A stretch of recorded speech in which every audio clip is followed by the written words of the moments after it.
Bugun kechga tayyor turing. Hozirgina e'lon qilindi. Assalomu alaykum aziz tomoshabin, tezkor xabar va yangiliklardan, birinchilardan bo'lib xabardor bo'lishni istasangiz, video ostiga bir dona like bosib, kanalimizga obuna bo'lishni unutmang.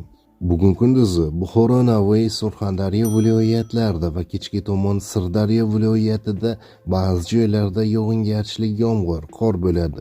Respublikaning qolgan hududlarida yog'ingarchilik kutilmaydi. Yo'llarda ba'zi joylarda yaxmalak kuzatiladi. Ba'zi joylarga tuman tushishi mumkin. Shamol 7-12 metr/sekund tezlikda esadi. Harorat 0,5 daraja iliq bo'ladi. Poytaxtimizda yog'ingarchilik kutilmaydi. Yo'llarda ba'zi joylarda yaxmalak kuzatiladi. Shamol 3-8 metr/sekund tezlikda esadi.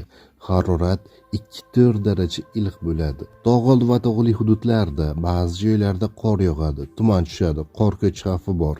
Shamol 7-12 metr/sekund tezlikda esadi. Yo'llarda ba'zi joylarda yaxmalak kuzatiladi. Havo harorati 0,5 daraja sovuq bo'ladi.